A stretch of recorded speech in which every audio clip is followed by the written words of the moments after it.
Assalamualaikum warahmatullahi wabarakatuh. Waalaikumsalam warahmatullahi wabarakatuh. Alhamdulillahirabbil alamin wa bihi nasta'in wa ala umuri dunya wadin wa ala alihi wa sahbihi ajmain amma ba'du. Puji syukur kita panjatkan pada Allah Subhanahu wa taala yang telah memberikan kesehatan bagi kita semua sehingga bisa berkumpul di siang hari ini.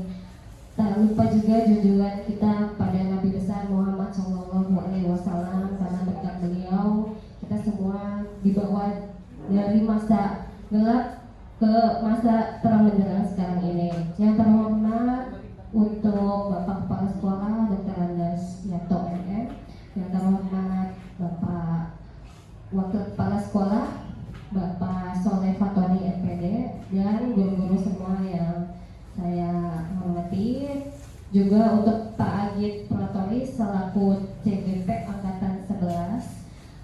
Untuk hari ini kita berkumpul tujuannya yaitu untuk diseminasi budaya positif yang akan disampaikan oleh Pak Agit Pratoris SPD CGP Angkatan 11 di SPN 3 Tangerang Selatan pada hari Kamis 22 Agustus 2024. Diseminasi itu seperti sharing atau sosialisasi materi yang sudah didapatkan Pak Agit melalui CGP-nya kemarin. Untuk acara selanjutnya saya persilakan kepada Pak Soleh Fatoni MPD sambutan yang mewakili Bapak Kepala Sekolah. Kepada Pak Soleh saya persilakan.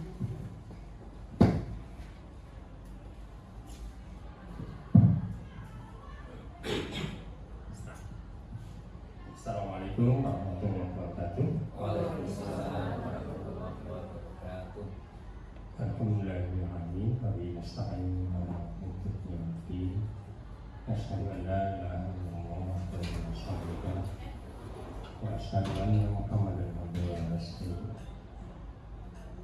Qala Allah Ta'ala fi kitabil karim, a'udzu billahi minasyaitonir rajim. Wa bismillahir rahmanir rahim. Soalnya tidak tahu misalnya kau yang mengerti teman-teman guru yang saya hormati, terlebih calon guru penggerak Angkatan 11 Bapak Agit Pratoris Nugraha.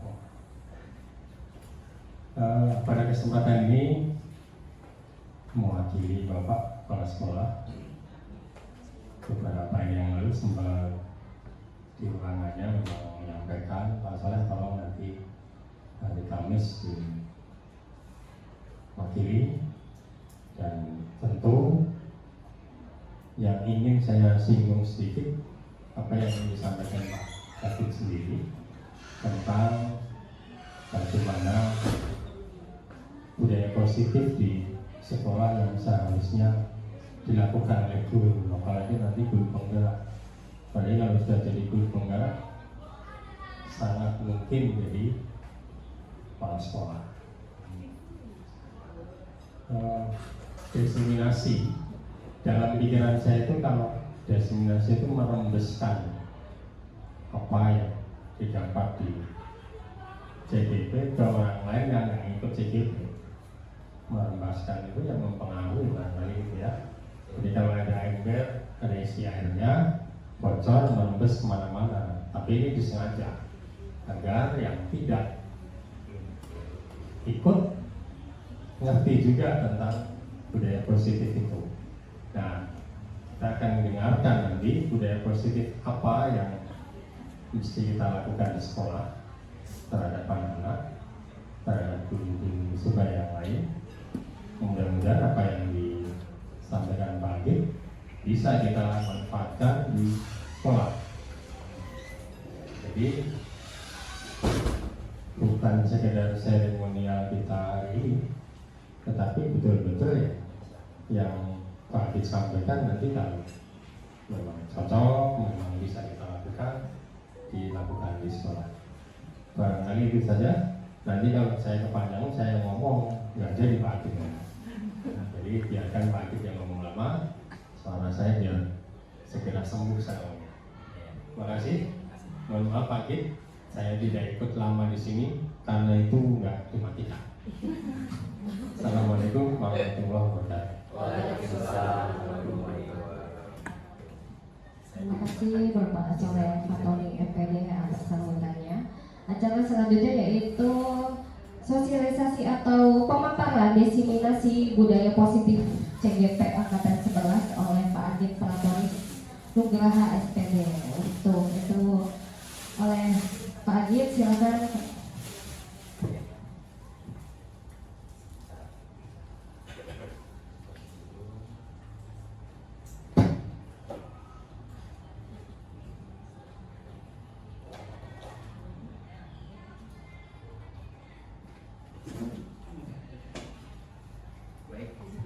Cek. Bismillahirrahmanirrahim.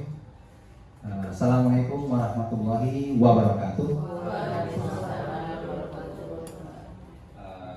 Yang terhormat Bapak Kepala Sekolah, Bapak Dr. Kristianto, yang dalam hal ini diwakili oleh Bapak Soleh selaku Wakil Kurikulum, Wakil Kepala Sekolah bidang kurikulum, dan Bu Lendra Wakil Kepala Sekolah bidang kurikulum juga yang berkolaborasi. Yang saya hormati seluruh rekan-rekan guru yang ada di SMP Negeri 3 Kota Tangerang Selatan yang dapat saya sebutkan. Yang pertama-tama mari kita panjatkan puja puji syukur kepada Allah Subhanahu wa taala yang mana kita diberikan nikmat iman Islam sehingga kita bisa berkumpul di siang hari ini untuk melaksanakan kegiatan yaitu diseminasi tentang budaya positif ya di SMP Negeri 3 Kota Tangerang Selatan. Lalu pula kita aturkan salawat dan salam kepada Nabi besar kita Nabi Muhammad Sallallahu Alaihi Wasallam, pada keluarga dan sahabatnya. Mudah-mudahan diberikan tempat terbaik bagi Allah Subhanahu wa taala, dan mudah-mudahan yang ada pada hari ini kita diberikan syafaat nanti yaumil akhir. Amin amin ya rabbal alamin. Baik, tak lama saya langsung saja untuk menuju ke diseminasi yaitu budaya positif. Nah, terima kasih Pak Saleh tadi yang di awal memberitahu bahwa ini salah satu bagi ilmu apa yang sudah saya dapatkan dari kegiatan CGP di Angkatan 11.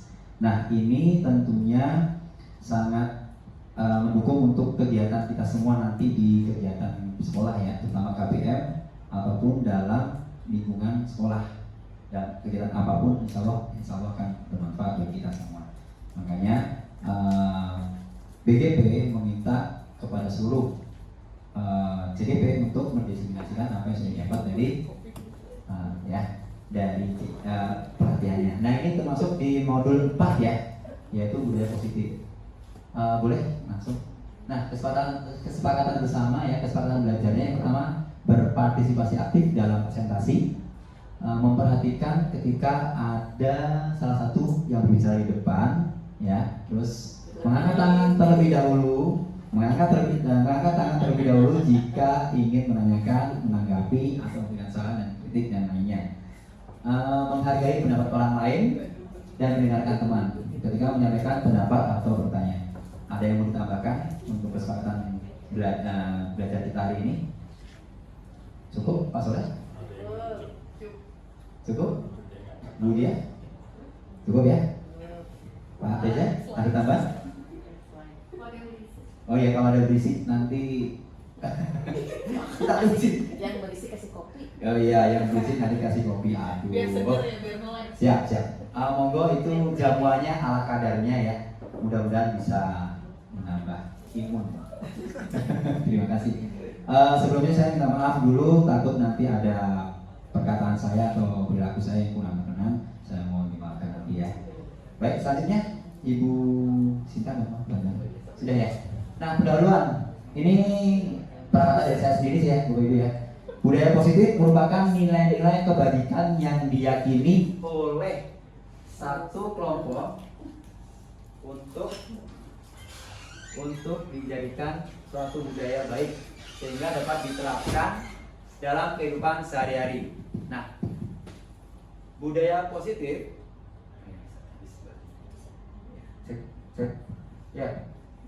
budaya positif dapat terjadi di seluruh lapisan masyarakat, tak terkecuali di sekolah. Budaya positif yang diterapkan di sekolah haruslah berpihak kepada semua warga, baik kepala sekolah, dewan guru, komite, orang tua, dan tentunya yaitu murid kita sendiri. Nah, ya. Baik, selanjutnya.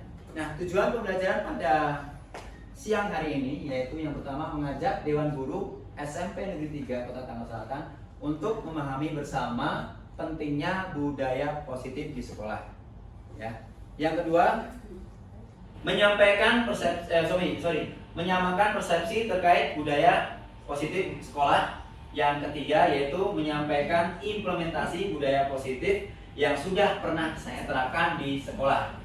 Ya. Yang keempat, mengajak rekan guru untuk menerapkan budaya positif di lingkungan sekolah secara bersama-sama dengan muridnya. Ya, itu untuk tujuan kita pada siang hari ini. Boleh selanjutnya. Nah, ini SPK nih, boleh minta bantuannya untuk berdiri dulu. Kita nyanyi bareng-bareng. Ayo, biar boleh. Geser dulu, geser kanan kiri. Yo, boleh. Ini gini ya, 1 tambah 1. 1 ditambah 1 sama dengan 2. 2 ditambah 2 sama dengan 4 nih. Aduh. Lipat nih ya. Lipat nih ya. Oke. 4 ditambah 4 sama dengan 8. 8 ditambah 8. Jawabannya gini ya. Bulat-bulat aja lah ya. Ya. Oke. 8 ditambah 8 sama dengan 16. Oke ya. Siap? Aduh, jangan. Ayo geser. Jangan kenceng-kenceng loncatnya. Ya, oke, siap. Oke, lurusin ayo boleh. Ikutin. Ya. Siap. 1 ditambah 1 sama dengan 2. 2 ditambah 2 sama dengan 4. 4 ditambah 4 sama dengan 8. 8 ditambah 8 sama dengan 16.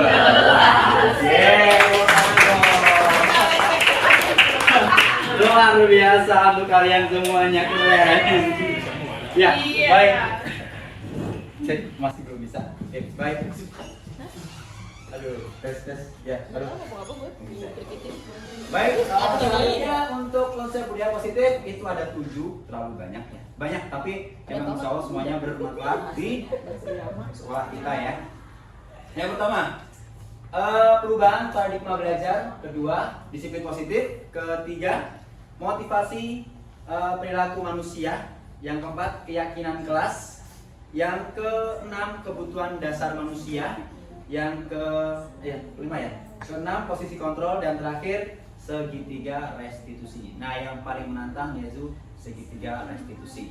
Kalau keyakinan kelas itu insya Allah semua Bapak Ibu guru pasti sudah bisa melaksanakan. Tapi bagaimana prosedurnya? Nah, itu yang perlu kita cari tahu biar semuanya paham ya. Baik, lanjut. Oke, pertanyaan pemantik dulu. Jika ada anak terlambat datang pada saat Bapak Ibu mengajar, apa yang akan Bapak Ibu lakukan kepada murid tersebut? Coba. Yang bisa jawab. Ayo. Anak, kira-kira kalau ada anak yang terlambat datang ke pelajaran itu, Nanya. Kenapa terlambat? Nah, maksudnya dihukum atau bagaimana atau Kan lihat alasan dulu. lihat alasan dulu ya. Oke, baik. Terima kasih. Tepuk tangan dong, Bu Ana. Kasih. Oh, warna merah sama warna hitam. Warna merah. Oh, dapur. Terima kasih. Iya, luar biasa. Terima kasih. Bu Ana tadi menanyakan dulu. Apa sih kenapa kamu terlambat? Begitu Bu Ana ya. Cakep. Terima kasih ya. Nomor 2, apakah hukuman dapat mendisiplinkan anak? Dapat pulpen dulu, Pak ya. Ayo, boleh? Ayo, kira-kira Pak Nur Huda? Apakah hukuman dapat mendisiplinkan anak? Belum tentu. Kenapa? Ada anak yang bisa didisiplinkan dengan hukuman, ada anak malah yang lebih tidak bisa dikendalikan kalau gitu. Oke, tepuk tangan dulu untuk orang berbeda. Oh, beng-beng. Apa? Warna merah aja. Warna merah sama. Ya, warna merah cuma ada 4, mohon maaf ya. Merah 4 itu 4. Oke, terima kasih. Oke, terima kasih. Selanjutnya, Bu Sinda, terima kasih. Yuk, bermain kepalan tangan. Sobeklah secari kertas, lalu tulislah benda yang paling Bapak Ibu anggap paling berharga. Bisa nih satu, saya tulis mobil. Mobil ya. Mobil. Benda. Pacar lagi. Jangan boyfriend yang lagi. Mobil. Nah, ini ya kita lipat. Ini mobil dulu gitu kan. Nah, kita lipat, kita genggam. Satu orang menggenggam. Nah, Nimas pengen mobil saya. Gimana caranya? Nah, caranya bagaimana agar bisa saya melepaskan genggamannya, terus kamu ambil mobil saya gitu. Nah, permainannya seperti itu. Bisa? Saya kasih ini ya. Note satu. Silakan ditulis masing-masing. Ayo, Bu, ini berarti bermain dengan Ibu. Silakan siapa yang satu aja. Siapa yang mau punya cita-cita? Ayo, tulis. Yo, tulis yo, Pak Tirja sama Pak Nur Muda boleh. Ngumpet aja primitif. Pak Siapa ini saya? dengan siapa ya? Dimas. Dimas. Satu. Sama Dimas. Nah, pas kan? Oke. Baik. Iya, satu aja. Oke ya, silakan. Saya beri waktu 1 menit untuk mencoba Bapak Ibu membujuk bagaimana caranya agar si yang pemegang barang berharganya itu diberikan ke yang membujuk. Silakan. Gimana sih? Ayo silakan. Dicoba. Coba silakan bujuk. Yang Ayo. Ayo. Silakan. Berarti Pak Uda ke. Ayo bujuk. Bagaimana agar bisa dapat itu? Silakan. Ayo. Kita harus tahu dulu ya. Enggak, pokoknya anggap aja barangnya berharga. Tunjukin apa harganya. Rumah. Ayo, kamu kan mendapatkan rumahnya Pak Teja. Gimana caranya?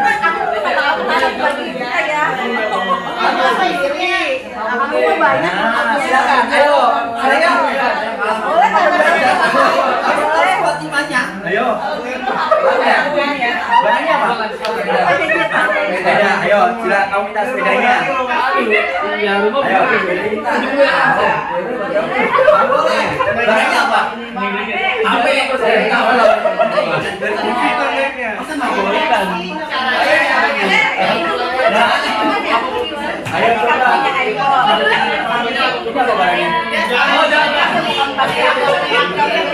Astaga. Ini bagaimana? Barangnya apa? Barangnya apa? iPhone. Dapat bisa. Tablet. Enggak. Gadget. Dapat nggak? Aku. Dikasih nggak? Enggak. Kasih tawaran dong. Kasih tawaran. Dia punya sih. Nah, terus? iPhone. Ayo, gimana caranya biar dapat? Ayo.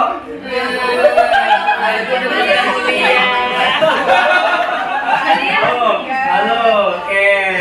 Baik, tepuk tangan untuk semuanya.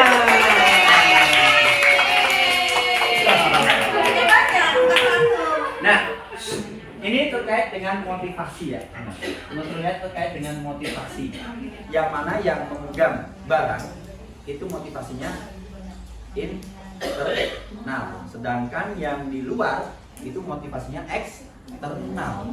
Murid itu memiliki motivasi internal, sedangkan kita guru eksternal karena faktor dari luar. Guru kebanyakan, kamu harus begini, kamu harus begini, ya kan? Tapi kalau faktor internalnya nggak mau, dikasih nggak tadi barangnya? Kecuali habiskan. Dibeli. Nah, Ada harganya mau beli. ya seperti itu, ada harganya ya, ditawar ya. Tadi berhasil nggak? Enggak. Berarti dia kuat internalnya, motivasi internalnya. motivasi ekstranya kurang kuat. Oh itu gimana? Oke. Oh siap. Dikasih nggak? Kasih dong. Dikasih? Wah, berarti internalnya gitu. Tapi bisa juga ya.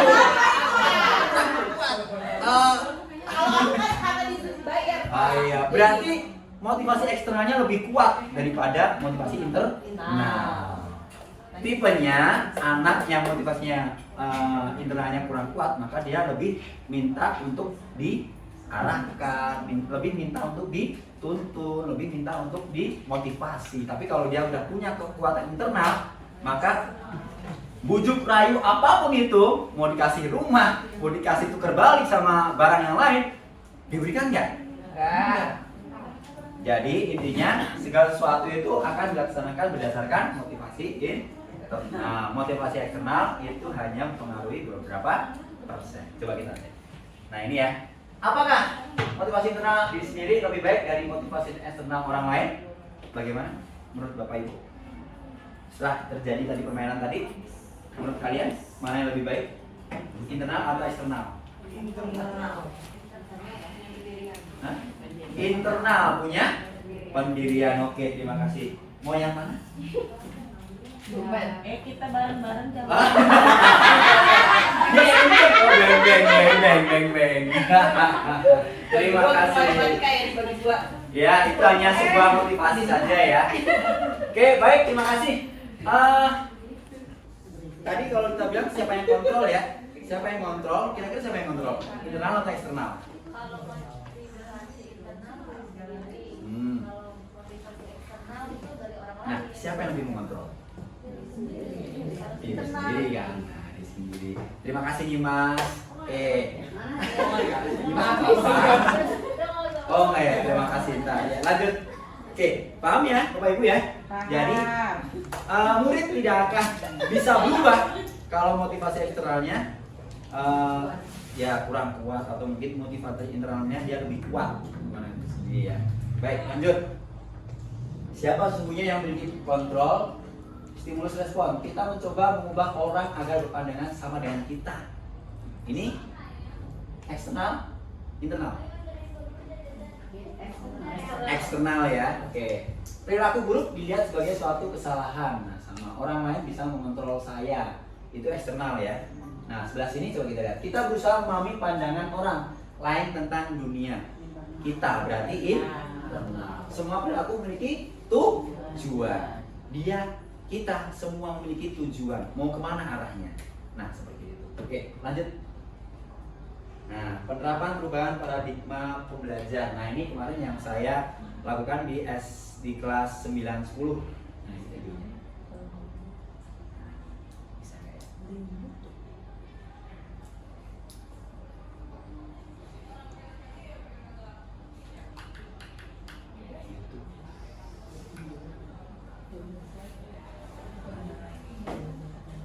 Kita percepat kerja nanti ya videonya ya. Nah, ini bisa ya. Ini kebiasaan baik di sekolah kita untuk selalu menyanyikan lagu Indonesia Raya dan Mars SMP 3 di hari Rabu ya. Nah ini kemarin saya laksanakan. Ya semangat sih Brenda. Observasi teks. Nah sini kemarin waktu itu anak saya suruh baca. Alhamdulillah semuanya Pak siap baca kami Pak. Nah akhirnya mereka baca juga. Jadi motivasi internalnya dia mau membaca secara mandiri ya. Lanjut. Nah ini setelah membaca ada kegiatan yaitu nah ini presentasi ya. Sebelum presentasi ada diskusi. Nah ini kegiatan diskusinya.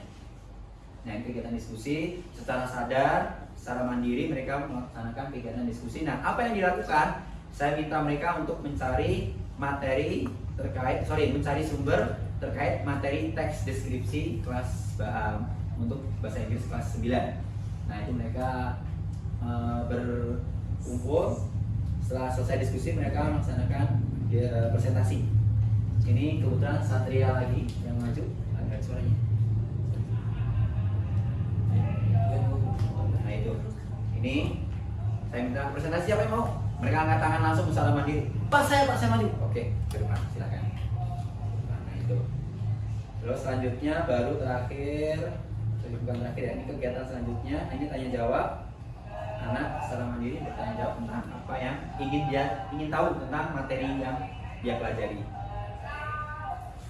Nah, yang jawab Satria bukan saya, anak-anak sendiri yang jawab.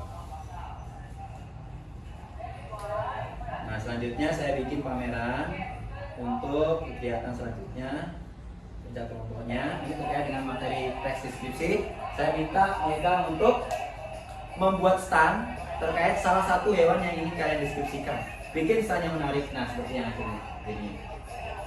Nah, di sini saya berpikir mungkin ini kali ya motivasi internal yang membuat mereka tergugah untuk ya, karena disuruh untuk silakan bikin sebebas mungkin, semenarik mungkin agar stand kalian terlihat cantik dan enak untuk dikunjungi gitu. Ini hasilnya ada 8 kelompok, semua stand dikunjungi oleh setiap kelompok ya. Jadi nanti ada kunjung kerja, mereka lihat stand si A, stand si B, stand si C, menanyakan apa yang dideskripsikan, apa yang bisa detail informasinya. Nah, tetap kita menggunakan bahasa Inggris. Tapi kalau bagi yang nggak bisa ya saya suruh baca aja anak aku bilang gitu. Bagi yang nggak bisa untuk bahasa Inggrisnya, itu ya seperti itu. Keliling, saya keliling kemana-mana untuk semua. Ada 8 stand ya. Nah, ada yang cosplay pakai pakai monyet, ada yang kupu-kupu. Nah ini ada yang cosplay jadi kupu-kupu, jadi wajahnya dihias kayak kupu-kupu gitu wajahnya. Nah ini subur nih. Nah ini yang cosplaynya dia. Nah tuh kan dikasih apa itu? Alhamdulillah untuk kelas 8, 9, 10 untuk bahasa Inggris termasuk grade A ya, keren. Wali sini. Terima kasih Bu Sinta. Ini ya, nah terakhir saya minta refleksi untuk setiap siswa, bukan setiap kelompok lah. Nah, ini refleksinya. Nah, seperti itu untuk kegiatan pembelajaran perubahan paradigma belajar. Oke, dari sini ada pertanyaan, Bapak Ibu?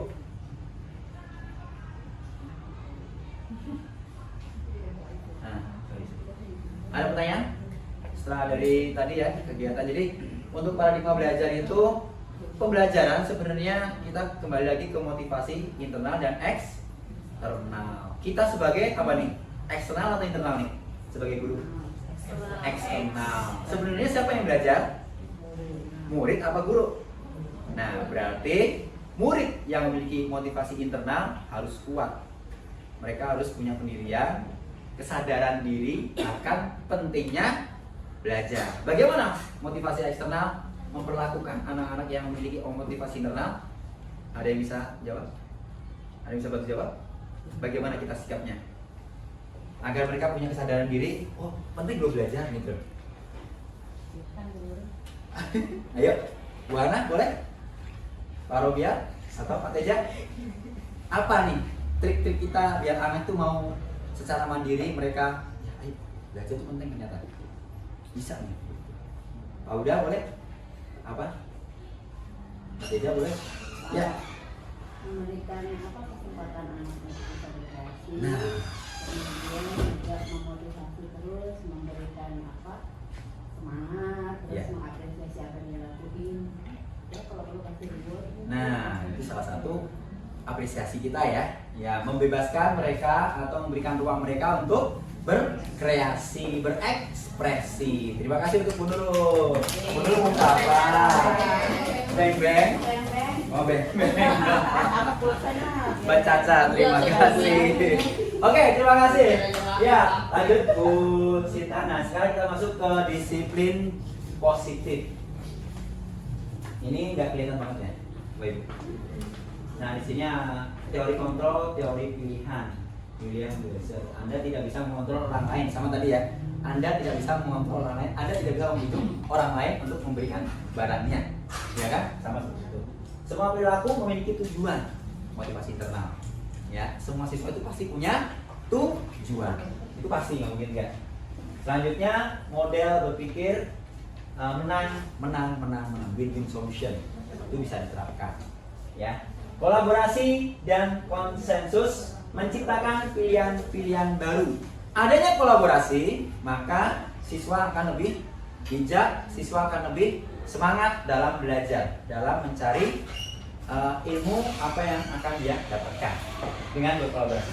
Nah, realitas kebutuhan kita berbeda. Kita berusaha memahami pandangan orang lain tentang dunia. Ya, oke. Setiap orang memiliki gambaran berbeda-beda. Nah, sama pembelajaran diferensial ya. Semua siswa memiliki bakat dan minat yang berbeda-beda. Boleh lanjut? Makna disiplin. Belajar kontrol diri dengan menggali potensi kita agar mencapai tujuan mulia, yaitu sesuatu menjadi orang yang kita inginkan berdasarkan nilai-nilai, keyakinan kebijaksanaan yang kita hargai ya. Nah, ini dari William Glasser dalam teori kontrol, teori pilihan. Teori motivasi, hukuman, dan penghargaan. Boleh. Oke. Teori motivasi perilaku manusia, motivasi eksternal dan motivasi internal. Kita tadi udah kan ya? Boleh dilanjut. Nah, hukuman atau penghargaan mana yang lebih penting menurut Bapak Ibu?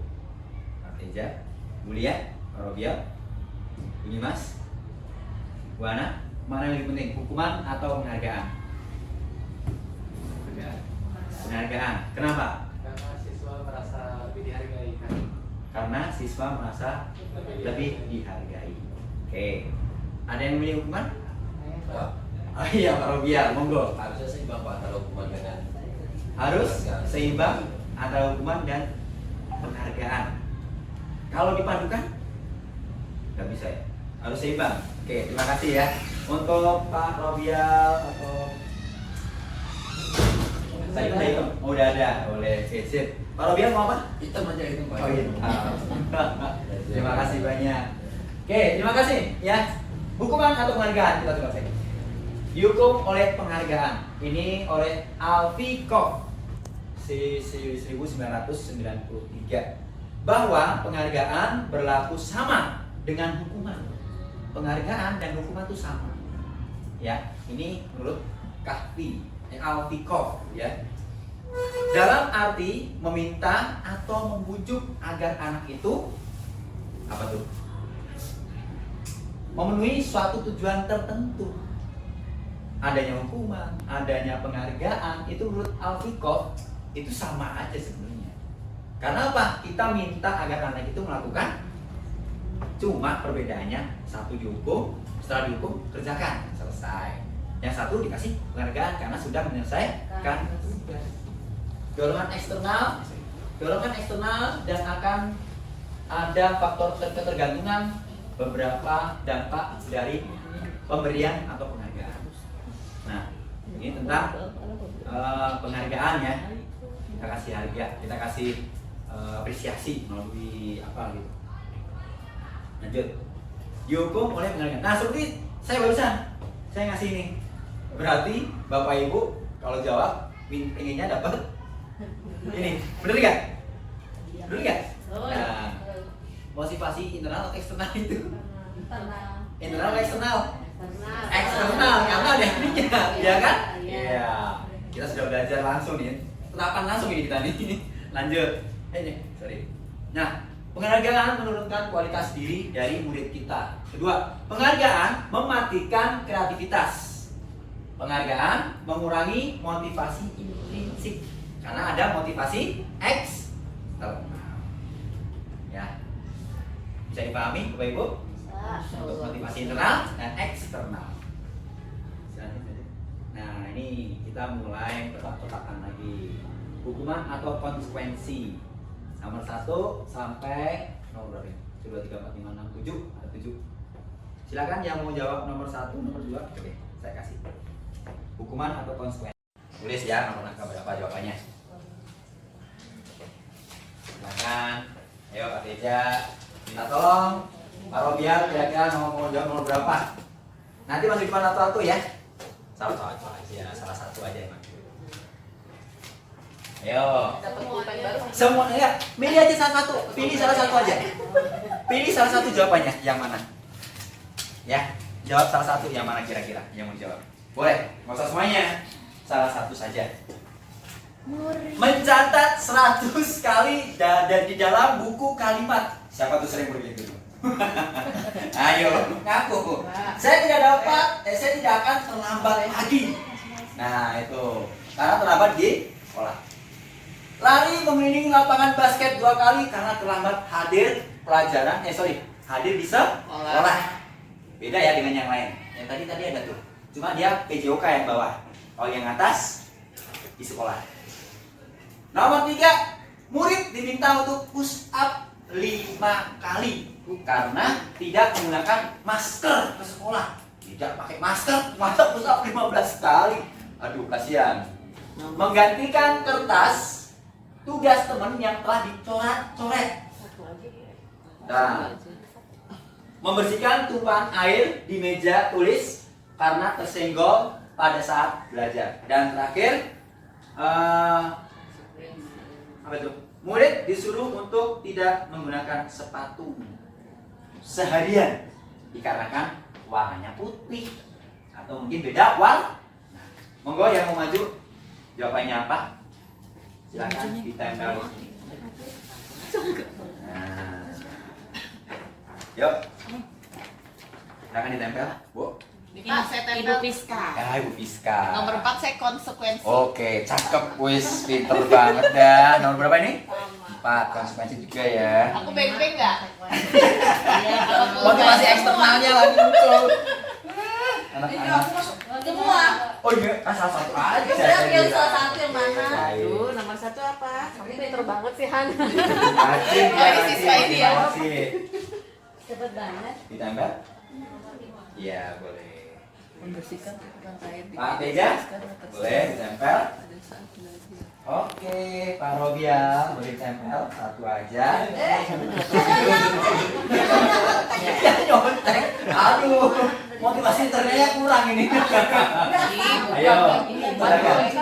Oh ya, oke, baik. Yuk, nomor 4. Kenapa kok bilang konsekuensi? Ya kan dia habis melakukan kesalahan, Pak. Habis melakukan? Kesalahan. Kesalahannya apa? Itu jatuhin apa? Kertas temennya. Oh, Coret-coret. coret ya, oke. Tugas temennya. Baik, terima kasih. Bu Fiska bilang coret-coret itu konsekuensi sehingga dia disuruh apa tuh? Menggantikan. Baik. Bu Dia sama. Bu Nur tadi nomor berapa? 5. Nomor 5 jawabannya apa? Konsekuensi. Membersihkan tumpahan meja air di meja tulis karena tersenggol pada saat belajar. Oke, cakep. Kita lihat. Bu Ana tadi jawab nomor berapa? Aku jawabnya banyak. Ya, yang ini satu aja, salah satu aja. Salah satu saja, ayo. Adi tuh kalau benar tadi yang menggantikan kertas itu konsekuensi. Oh, iya. Nomor 1 itu hukuman. Nomor 1 hukuman ya. Itu nomor 3. Karena? Kalau hukuman itu kan cenderung menghentikan perilaku negatif. Oh, Kalau konsekuensi itu akibat dari perilaku seseorang, tapi bisa positif bisa negatif. bagus, luar biasa. Tepuk tangan dulu. Wah, Oh, gampang ya? Oh iya, baik. Motivasi eksternal lagi. Oke, baik. Bunyi Mas apa? Sama nomor 5 itu Nomor 5. konsekuensi. Oke, baik. Membersihkan tumpahan air di meja karena tersenggol. Oke, terus? Kalau hukuman ada nggak? Yang mana? Kalau hukuman itu yang lari Yang lari? mengelilingi lapangan basket. Dua-duanya kan ada 2 tuh. Atas bawah. Iya, itu juga. Dua-dua juga? Oke, siap. Pak Teja. Yang paling bawah itu konsekuensi. Oh, yang paling bawah konsekuensi. Nah, kenapa? Kalau nomor 2 itu. Karena hukuman yang diberikan masih ada sangkut pautnya dengan pelajaran kehidupan. Jadi ada nilai pendidikan di situ. Iya, mantap. Tepuk tangan dulu Pak Teja dong. Luar biasa. Kalau dia? Saya mau ngomong udah dibahas Pak. Oke, baik, siap. Oke, terima kasih. Pinteran dia mah. Oke, baik ya. Kita coba tes Bu Sinta. Nah, ini jawabannya. Tepuk tangan untuk kita semua. Nomor 4 dan nomor 5 keren tadi Bu Fiska sama Bu Dia, Bu Hana, luar biasa jawabannya. Betul ya? Oh iya, luar biasa. Ada Pak satu Teja yang sama tuh ya? beng-beng. Oh, distansinya. Ada bimbingnya nggak ya? Ada kita ngisi semua. Siapa bimbing? Aku. Baik ya. Yang itu siapa tuh? Aku yang belum. Bu, wes loh. Oh, komen. Pak Teja, aja. Pak Rodia, udah. Oh ya, udah. Nggak usah. Nggak usah. Oh iya. Dimas. Yeay. Luar biasa semuanya ya. Ya elah udah meleleh Betul. pahit. Tadi betul tadi ya kata Pak Teja bahwa konsekuensi itu diarahkan aktivitasnya berkaitan dengan pelajarannya. Jangan dibedakan. Kalau dibedakan itu sudah menganut ke azas hukuman. Ya, bukan konsekuensi lagi tapi dia masuk ke hukuman ranahnya. Misal tadi menumpahkan air di bersihkan, itu konsekuensi kamu, ya kan? Jadi sekarang kita bilang jangan hukuman tapi konsekuensi ke teman-teman, ke anak-anak kita bahwa ini tugas kamu karena kamu yang melakukan kesalahan. Ya, bukan salah tapi mungkin teledor gitu kan. Ya. Bisa dipahami ya? Oke, motivasi internal, motivasi eksternal dan hukuman serta konsekuensi. Jadi paham ya sekarang untuk konsekuensi bagaimana, hukuman bagaimana. Nanti bisa ditebarkan ke teman-teman yang lain bahwa ini hukuman, ini konsekuensi. Hukuman tidaklah harus dilakukan oleh guru, tapi yang benar konsekuensi. Kita mendidik agar dia bertanggung jawab atas apa yang dilakukan. Baik, lanjut. Nah, perbedaan hukuman dan konsekuensi. Sesuatu yang menyakitkan harus terjadi, sesuatu harus terjadi sama aja. Ya, membuat anak sakit fisik maupun hati untuk jangka waktu lama. Nah, karena dia merasa tersakiti. Tapi kalau konsekuensi, dia bertanggung jawab. Oke, baik. Ini perbedaan hukuman dan konsekuensi. Bisa dilanjut? Singkat. Nah, keyakinan kelas, kita masuk ke keyakinan kelas. Boleh lanjut. Peraturan dengan keyakinan, apa perbedaannya? Peraturan dan keyakinan sama atau beda? Coba. Silakan, masih ada pulpen. Motivasi eksternal lagi. Pak Teja, motivasi, peraturan dan keyakinan, apa yang membedakan? Membedakan peraturan itu hanya dari satu sisi yang membuat, sementara keyakinan itu harus ada kedua belah pihak. Jadi saling ada kesepakatan untuk meyakini sesuatu hal yang baik. Alhamdulillah, luar biasa. Tepuk tangan dong untuk Pak Teja. Saya kasih warna merah biar dia semangat. Terima kasih banyak. Nah, untuk mendukung motivasi intrinsik tadi ya, kembali ke nilai-nilai keyakinan yang membedakan seseorang daripada mengikuti serangkaian peraturan di sekolah. Pak Teja bilang peraturan hanya satu pihak, tapi kalau keyakinan dua belah pihak. Murid dan guru meyakini bersama-sama. Lanjut. Prosedur pembentukan keyakinan kelas. 1. Menggali peraturan yang sudah ada di sekolah. Jadi sekarang, terus yang kedua, mengubah peraturan dengan kata positif. Misal, dilarang makan di kelas. Kita ubah dengan apa tuh, Bapak Ibu? Cuci tangan, makan juga. Kalau ada kata tidak boleh makan di dalam kelas pada saat pelajaran, apa yang kita ubah? Apa yang kita ubah dengan kata positif, kalimat positif? Lebih baik apa? Makan di luar kelas. Makan pada saat Jam makan pada saat jam istirahat. Itu salah satu perubahan dari peraturan menjadi satu kesepakatan atau keyakinan. Menyesuaikan peraturan yang diubah dengan nilai kebajikan universal. Tadi kalau kita terkait dengan makanan nih, tadi kan tidak boleh makan di dalam kelas. Kita ubah menjadi makanlah pada saat waktu istirahat. Nilai kebajikan apa nih? Terkait dengan apa nih kalau berkaitan dengan makan? Yuk, kita kesehatan.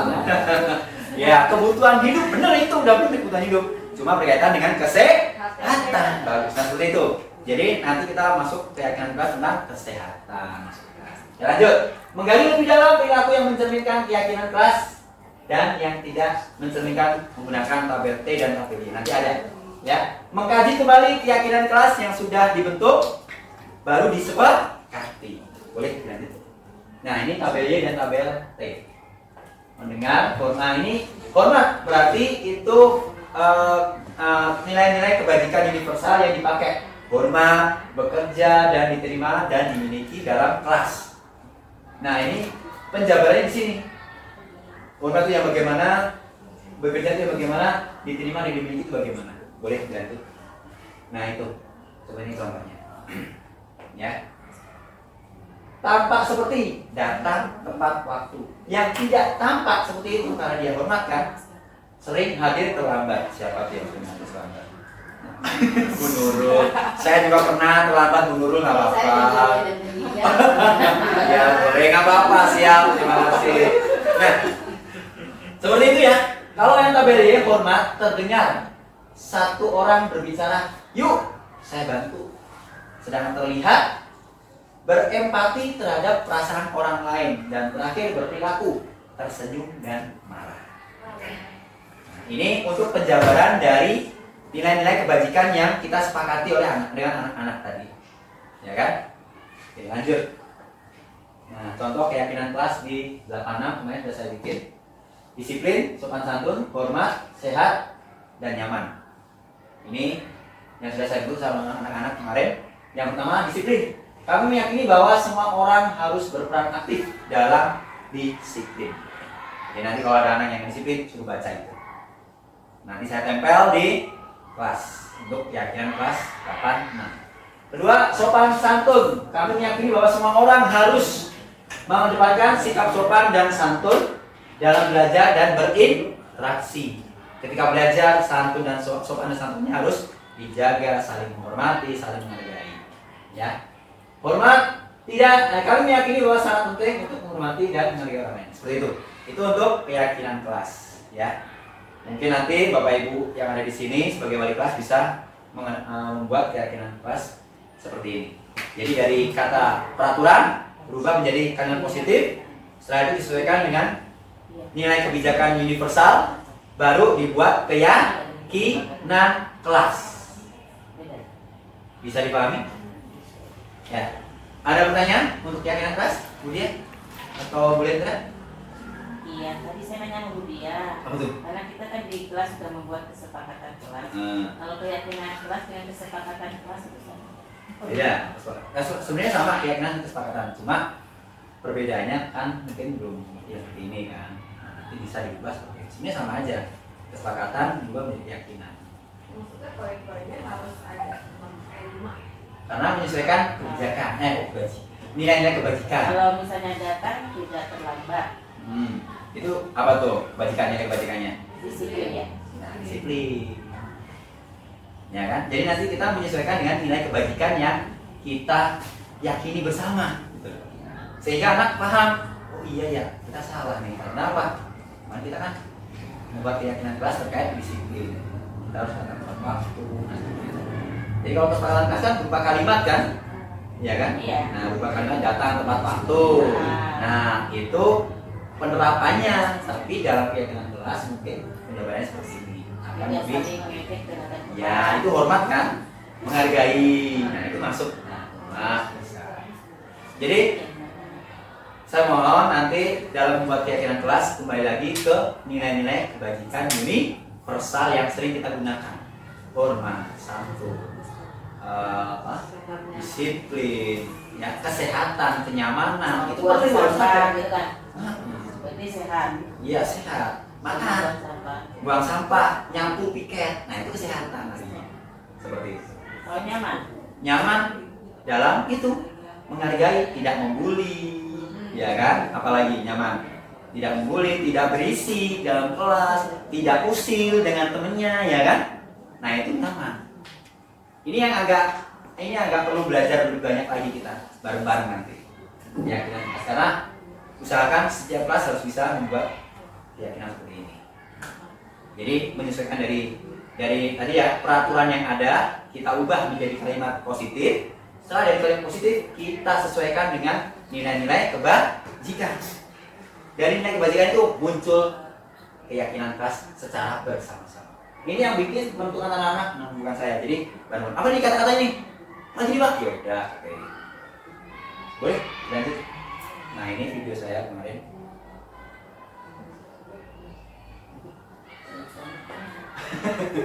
Ya, ini video ya.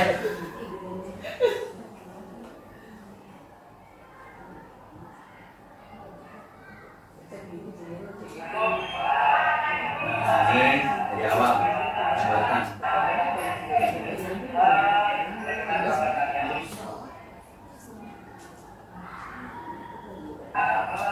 Nah, ini peraturan kelasnya yang sudah saya tulis. Apa nak tuh? Yang isi. Nah, jangan boleh membuli ya nak. Nah, mereka yang ngikutin guys. Ini untuk masih ke peraturan ya. Lanjut ke. Nah, ini diskusi. Hal positifnya apa nih dari peraturan yang sudah muncul tadi? Mereka diskusi. Kita ganti yuk Pak. Nah, udah kita ganti. Nah, oh ya, ini diskusi dengan saya juga. Tidak boleh ngantuk. Nah, lanjut ke bagian. Nah, ini sudah masuk ke nilai yang dikandung positif dan diubah. Mereka yang nulis tadi.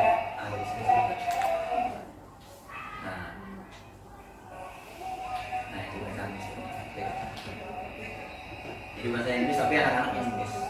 Kalau sudah selesai baru kita masuk ke nilai yang kebajikan. Nilai-nilai kebajikan yang bisa diyakini bersama-sama. Nah, itu paling ujung nilai kebajikan, paling ujung.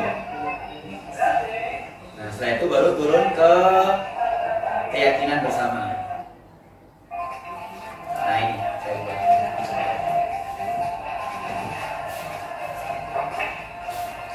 Gitu ya Bapak Ibu ya. Nanti kita bikin bersama-sama. Oke, selanjutnya.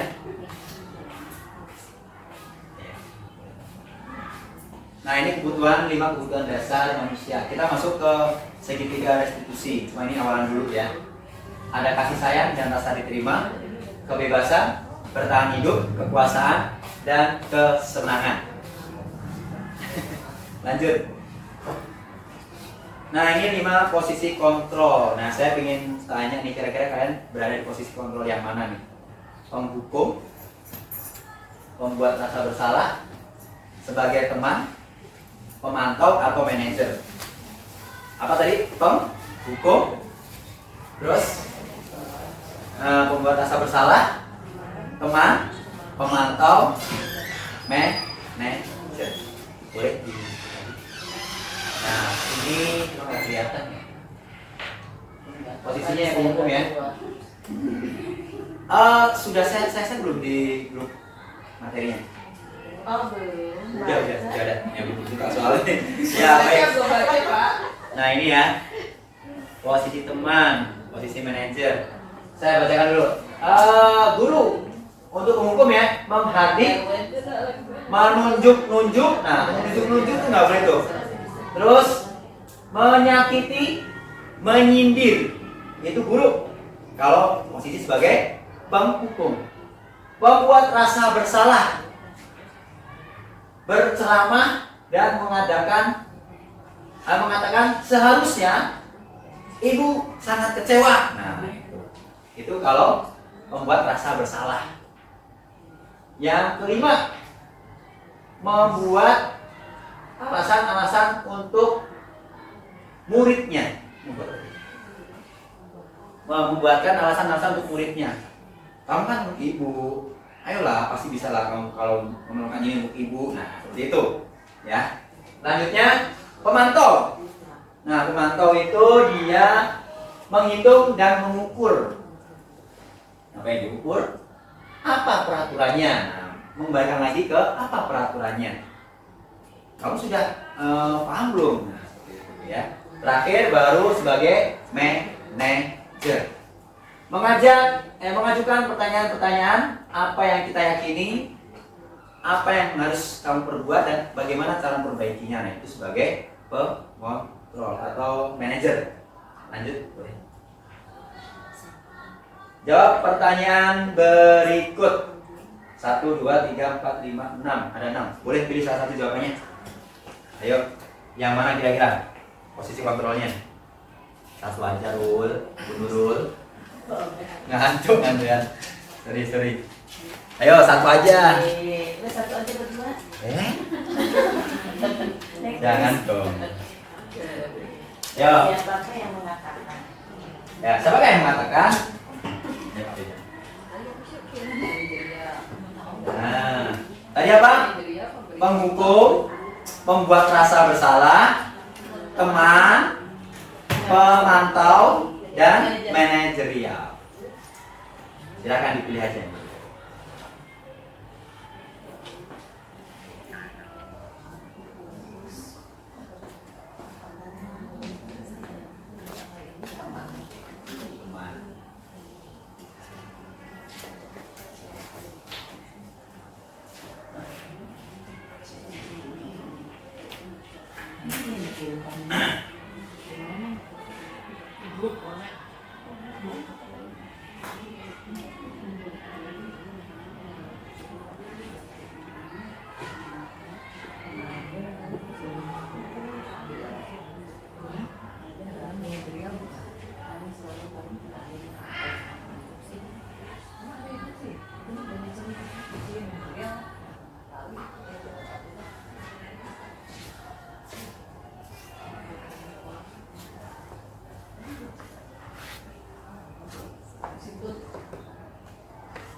Coba Ibu Sinta, boleh nggak sebelumnya? Boleh.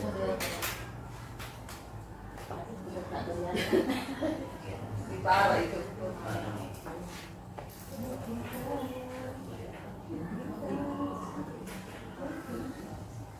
Lihat. Terlihat? Ini masalah Oke, terima kasih. Nomor?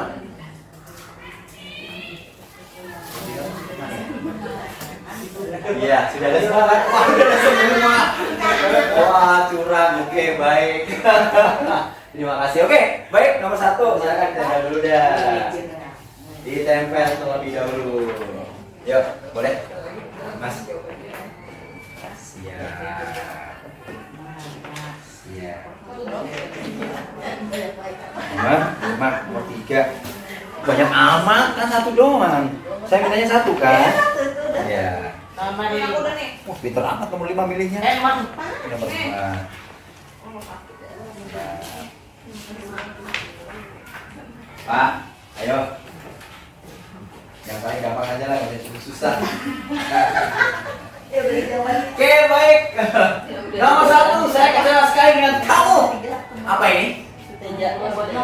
Membuat rasa bersalah, ya kan? Saya kecewa sekali dengan kamu. Bisa membuat rasa bersalah. Nomor 2, ayo, betul. Yuk. Kamu tidak pernah benar melakukannya. Menghukum. Ya. Oke, lanjut. Nomor 2, nomor 3. Teman. Ayo lah, kamu kan demi ibu. Wih, pinter dia. Udah hafal, udah keren berarti. Iya, betul. Mana ada? Oh, Gak ada. Oh iya, ayo apa demi ibu? Berarti berteman ya. Posisi kontrol sebagai teman. Nomor 4. Manajerial. Kamu mau mendapatkan stiker bintang hari ini? Manajer. Mendapatkan stiker. Ayo, masak manajerial. Pertanyaan. Itu pemantau. Nah, pemantau loh. Ada. Makanya dibuka dulu. Ya, nomor 5 baru. Bagaimana kamu akan menyelesaikan masalah ini? Manajerial, mengajak bersama-sama mencari solusi. Terakhir, kamu selalu paling akhir mengumpulkan.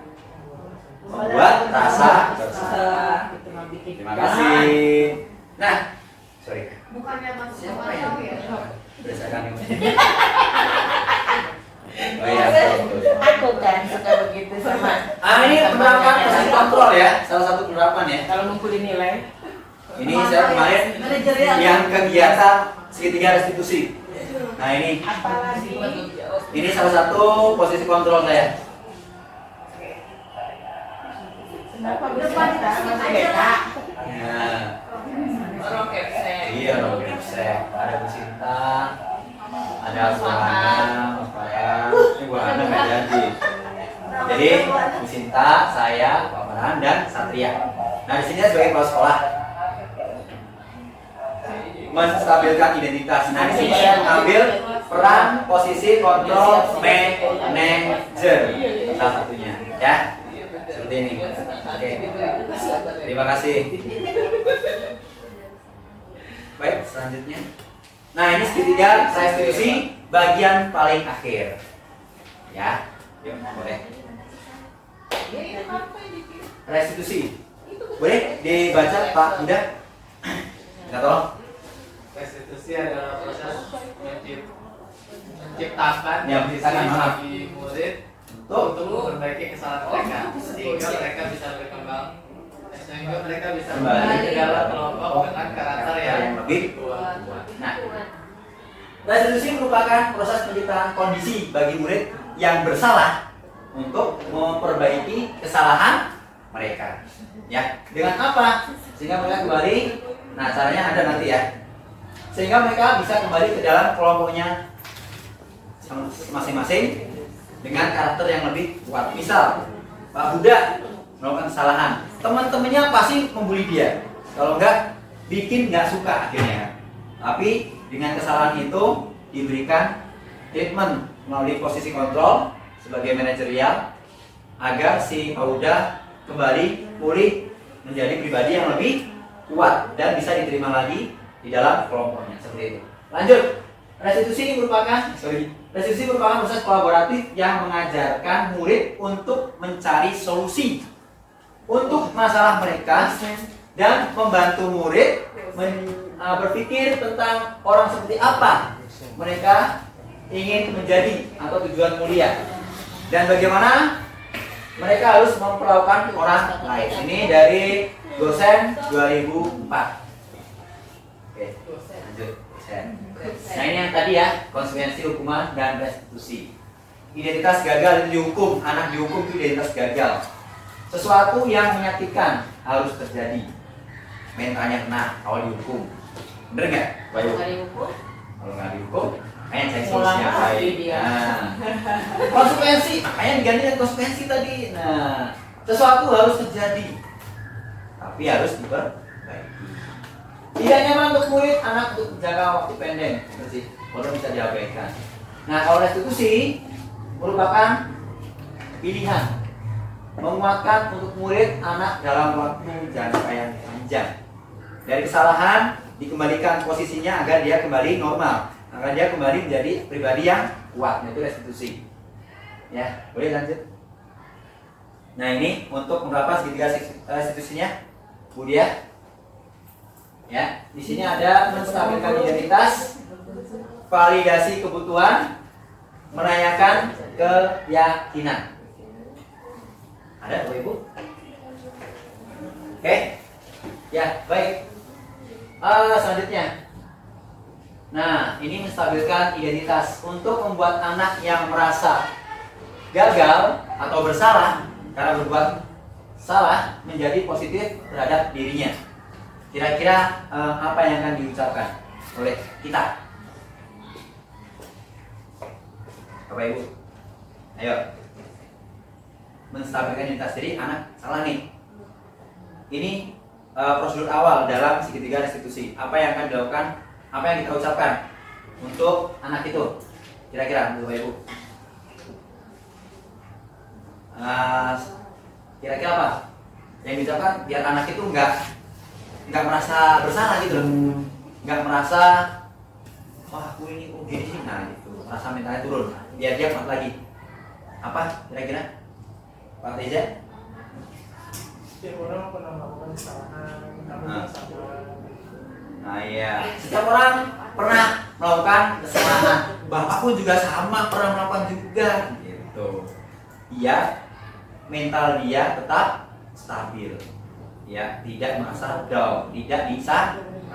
Oke, lanjut. Nah ini ya, berbuat salah itu hal yang manusiawi.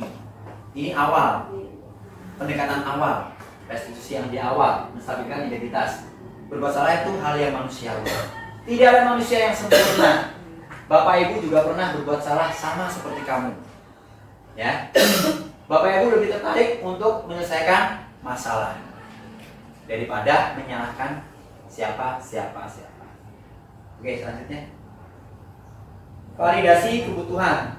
Membantu murid mengenali kebutuhan dasar yang ingin dipenuhi. Tadi ada 5 kebutuhan dasar ya. Ya, ada tadi.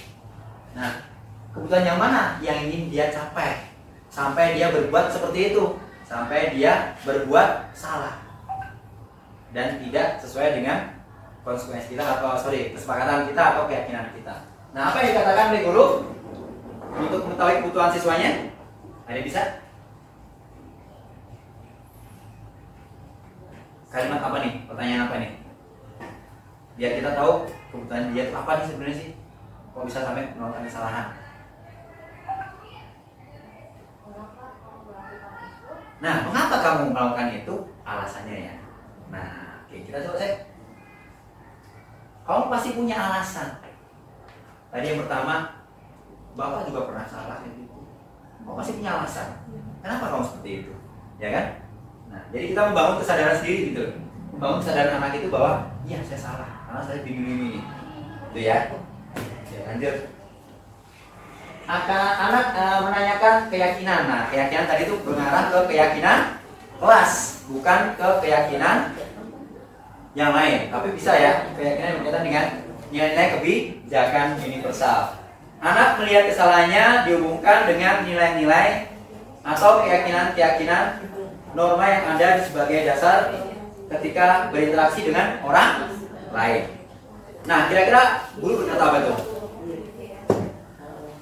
Guru akan berkata apa? Untuk menyesuaikan kesalahan anak dengan keyakinannya.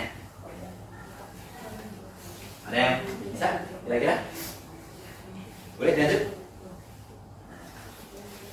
Apa nilai-nilai yang kita percaya di dalam kelas? Keyakinan apa gitu kan? Nilai-nilai universal apakah yang telah kita sepakati? Nilai keyakinan kelas yang kita sepakati bagaimana? Sesuai nggak dengan perilakumu saat ini? Ya kan? Nah, seperti itu. Itu untuk segitiga restitusi. Jadi yang pertama tadi apa? Menstabilkan identitas. Yang kedua, validasi kebutuhan. Terakhir apa? Menanyakan keyakinan. Jadi tahapannya ada 3. Yang pertama tadi ya, ada 3. Pertama, menstabilkan identitas, validasi kebutuhan, dan menanyakan keyakinan. Sehingga nanti secara sadar anak itu paham bahwa apa yang dia lakukan sebenarnya kurang pas, kurang tepat, sehingga anak harus mengganti dengan aktivitas yang lain yang sekiranya bisa diterima atau diterapkan. Bisa dipahami? Nah, ini kemarin yang saya lakukan oleh Bu Sinta, Dinda, Satria, dan Adam. Berikut Pak Farhan sebagai salah satu gurunya. Nah, ini kasusnya ya. Permasalahan dimulai ketika ada satu kelompok melakukan diskusi pada pelajaran IPS. Terjadilah konflik antara kedua dengan salah satu anggota. Nah, gitu. Sudah selesai ya untuk videonya kemarin? Bisa dilihat. Nah, ini stabilitas membuat anak itu tidak merasa bersalah, tapi menguatkan mentalnya agar dia bisa kembali ke kelompoknya.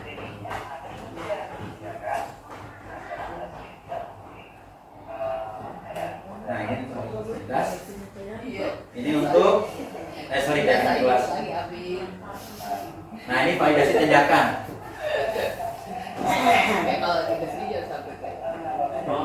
Ini misalkan tindakan untuk validasi kebutuhan ya. Baru terakhir keyakinan kelas atau menyesuaikan dengan keyakinan. Nah, seperti itu.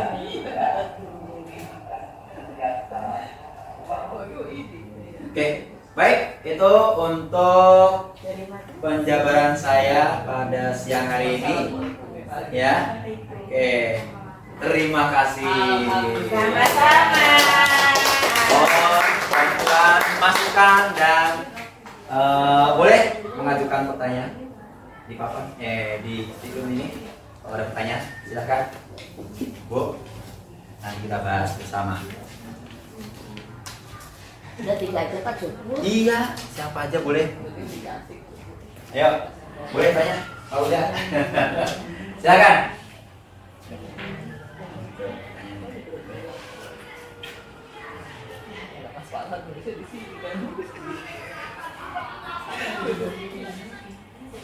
Oke, Bapak Ibu, silakan. Ada yang mau ditanyakan? Ya, silakan. Bu Dia mau nanya apa? Bisa di situ. Kirim ke saya nih.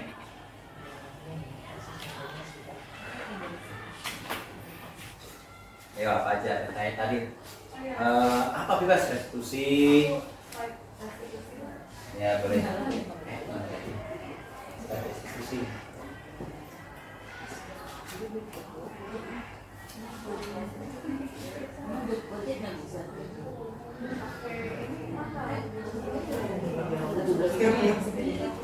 Ya, silakan.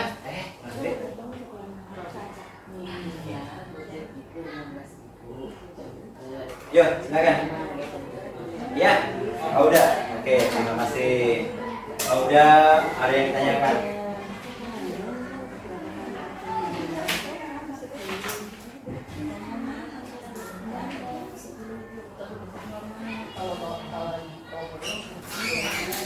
Bu Dia?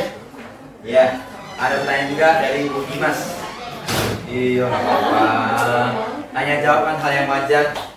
Kasih tanya, Bu? Oke. Baik, ada 2 ya pertanyaannya, kita coba bahas bersama-sama. Yang pertama, bagaimana kita mengetahui kebutuhan pokok tiap murid? Nah, bagaimana caranya? Yang kedua, setelah menentukan kesepakatan kelas, jika ada yang melanggar, apakah boleh memberi konsekuensi? Ya, agar tidak termasuk dalam hukuman. Ya, baik. Nomor 1, bagaimana cara kita memilah-milah kebutuhan siswa ya? Nah, ini kembali lagi ke pembelajaran berdiferensiasi ya. Jadi, untuk memilah-milah kebutuhan siswa, kita ada satu kegiatan aktivitas yang namanya tes diagnostik awal. Nah, kita bisa menggunakan itu untuk mengetahui kebutuhan dasar dia itu apa sih dalam belajar.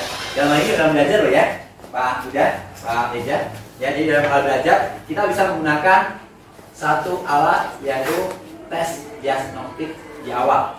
Jadi sebelum kita belajar, wali kelas atau mungkin guru mata pelajaran membuat satu tes awal, kalau kita sebut sebagai pretest lah, biar mengetahui sejauh mana sih anak pembelajaran ini, sejauh mana sih kebutuhan dia dalam belajar ini, dalam materi kita atau mapel kita, apa yang dia butuhkan. Mungkin nanti terjawab dari tes diagnostis itu. Ya, itu jawabannya dari saya. Pak Garuda, bisa diterima? Ya, bisa. Ya, terima kasih. Untuk Bu Dimas, boleh nggak memberikan konsekuensi? Tadi ya sudah sampaikan Pak Teja, ketika konsekuensinya itu sesuai dengan mapel, sesuai dengan apa yang kita yakini atau yang kita pelajari, insya Allah tidak masalah. Kita mengembalikan rasa pemahaman dia tentang apa yang dia lakukan sebenarnya bukan hal yang baik, bukan hal yang tepat. Kita ganti dengan kegiatan yang lain atau aktivitas yang lain. Yang masalah Bu Dimas ya. Boleh ya? Oke, baik. Ada lagi? Bapak Ibu? Cukup? Cukup, Pak. Cukup. Oke, terima kasih Bu. Tepuk tangan untuk kita semuanya. Luar biasa. Tadi sudah teriak-teriak, sudah ketawa TV. Terakhir, Bapak minta memberikan refleksi mau di sini. Silakan.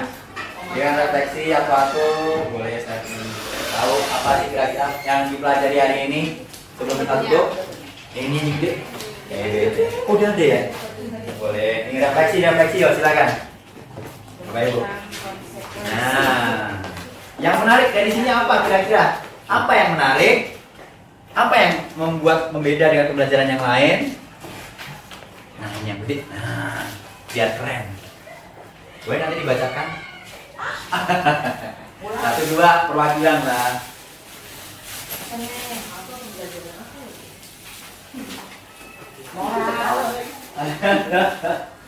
Refleksi.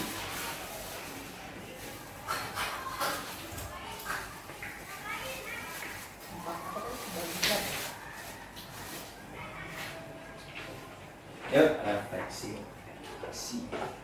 Refleksi. Boleh ditempel yang sudah? Oke. Bagaimana perasaannya?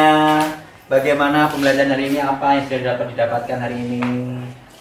Ya iya, hari ini saya dapat apa nih ilmunya nih yang paling mengena di hati saya. Nah itu. Iya. Boleh? Ngajar ini. Ya, bro. Boleh. Ya, boleh. Iya, luar biasa Pak Uda. Terima kasih Pak Teja. Oke. Terima kasih Pak Robial. Pak Robial kasih ya. Oke, lupa. Maaf Pak Robial. Tadi juga kan ya. Sudah? Oke, baik. Saya bacakan dulu. Memahami tentang keyakinan kelas, mampu membedakan hukuman dan konsekuensi, dan penerapannya, memahami segitiga restitusi. Mantap, luar biasa keren. Yang kedua, belajar tentang memahami 6 macam kebajikan. Iya, luar biasa ini juga ada ini. Terima kasih ya. Semuanya menarik dan menambah ilmu baru. Siapa ini ngomong? Wih, keren. Terima kasih, Bu Ana. Apa ini ya? Berbeda antara hukuman dan konsekuensi. Oh iya, ini mengetahui ya. Ada 3 tahapan restitusi. Ya, menstabilkan identitas, validasi kebutuhan, dan terakhir menanyakan keyakinan yang dia lakukan. Lanjut refleksi, yaitu saya menjalani restitusi yang benar, ya. Memahami ya. Oke, memahami posisi 5 kontrol. Terus cara membuat keyakinan kelas, banyak ilmu dan contoh lengkap yang dilakukan oleh Pak Agit. Terima kasih banyak. Udah, siapa ini ya? Udah ya. Memahami kebutuhan peserta didik. Oke. Konsekuensi lebih mendidik daripada hukuman. Pentingnya mengetahui kemampuan dan perasaan siswa. Wis, mantap. Budaya positif, konsep budaya positif, makna disiplin. Luar biasa. Tepuk tangan untuk semuanya. Terima kasih untuk hari ini. Demikian diseminasi yang bisa saya sampaikan pada siang hari ini. Terima kasih atas perhatiannya. Mohon maaf kalau saya ada kurang lebihnya dalam perkataan maupun perbuatan ataupun dalam perilaku pada Bapak Ibu. Terima kasih. Wassalamualaikum warahmatullahi wabarakatuh. Waalaikumsalam warahmatullahi wabarakatuh. Terima kasih.